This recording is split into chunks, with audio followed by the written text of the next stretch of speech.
Gawa tayo Spanish bread.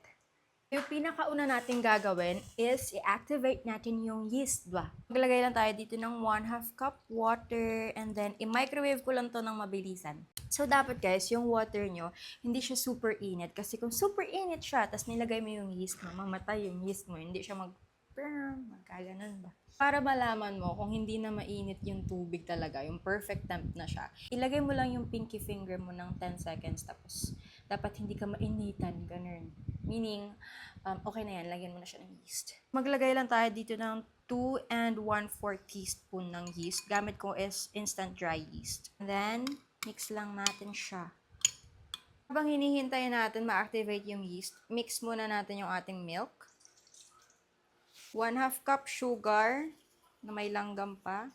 Galing. 1/2 cup na melted butter. 3 egg yolks. And 1 teaspoon salt. Mix lang natin siya. Then, i-add na natin ang ating yeast mixture. Then, lagay tayo 3 cups ng bread flour. Then, maglagay tayo ng 1 cup to 1 and 1/2 cup ng all-purpose flour. Pero, akin ito lang muna kakonti kasi i-check ko pa. Gagamit lang ako ng mixer. Kung wala kayong mixer, guys, pwede nyo siyang i-knead gamit yung kamay nyo lang. Okay? Mano-mano. Dagdagan ko pa siya ng flour kasi medyo basa pa siya. Tensiometer lang to, guys. Okay na to, guys. Okay na to. Paano nyo malalaman kung okay na yung dough? Kuha kayo ng konti. Ilugin nyo siya. Then, stretch nyo ba? Super duper. Yan. Tapos, itutok nyo siya sa ilaw. Tapos, kung may nakikita na kayo, parang lumulusot na yung ilaw, guys. Pero, hindi siya na nagabutas ba? Okay na yan. Okay na yan siya. Yan. So, yung gagawin nyo next, sa isang bowl, mag-grease lang kayo, mantika, whatever. Ito yung gagamitin ko lang. Yan. Okay na yan. Tapos, i-move nyo dito yung dough.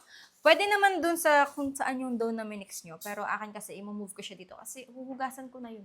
So, ito, i-cover nyo lang to ng cloth or whatever na meron kayo. Wala kasi akong cloth ngayon, kaya foil na lang. Huwag nyo hingin yung foil ko kasi gagamitin to ni Josh. Let it rest lang for 30 to 1 hour hanggang mag-double yung size ng dough natin. Habang naghihintay tayo mag-double yung ating dough, gawa muna tayo ng filling. And sa filling kasi, kailangan natin ng breadcrumbs. Makikita nyo yung breadcrumbs ko kasi parang masyado pa siyang malaki for me. Gusto ko kasi pinong-pino siya, kaya pinuhin natin. Gamitin ko, ito siya. Ayan. May mga nagtatanong pala sa akin before kung saan ko daw nabili yung pang mix ko. Ito siya actually, guys. Ito, wait. Lalagay ko na lang siya sa basket ko para hindi na kayo mahirapang maghanap. So, ganito siya. So, meron na siyang kasamang ganito. Okay? Matatanggal nyo to, matatanggal nyo to. Okay? And then, pwede din sa dito. Ayan. Di ganyan siya. Pwede din to. Pwede din siyang ganyan, diba? Ayan. Yes, ito na yung makukuha nyo, guys. And sobrang mura lang siya. Lalagay ko na lang sa basket ko. So, sa filling, need natin ng 1/3 cup na room temp butter. Okay, very soft na yan siya. Ayan, soft na. And 1/4 cup ng brown sugar. 1/3 cup breadcrumbs. And 1/4 teaspoon ng vanilla. Tensiometer lang to. Then, mix.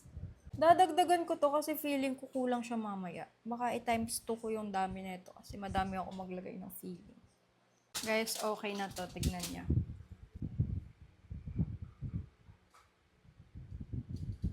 Yan. Pag parang bumabalik siya, okay na yan. Guys, hatiin ko lang muna to. Mamaya na yung isa. Kung gusto niyo ng pantay-pantay siya, pwede niyo siyang i-weigh dito. So, 50 grams to siya, guys, yung akin. Tapos, isi-shape mo lang siya ng pang triangle. Ganun. Lagyan natin siya ng filling. Mga dito lang. Hindi natin lagyan yung sa gilid kasi baka hindi natin ma-close. Then, roll lang natin siya. Close nyo lang siya. Okay? Make sure na naka-close. Ito, optional lang to na i-dip mo siya sa milk kasi pwede mo naman siyang i-diretso sa breadcrumbs. Pero akin gusto ko siyang ilagay sa milk muna and then tsaka ko siya i-dip sa breadcrumbs. Cover niyo muna and then let it rest ng mga 20 to 30 minutes. So, i-bake natin siya ng 160 for 20 minutes. Shada!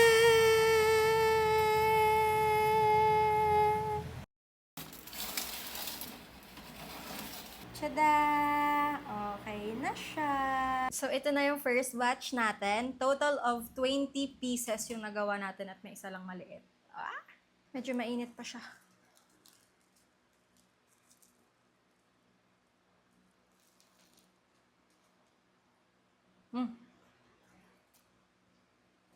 Hindi siya masyadong matamis.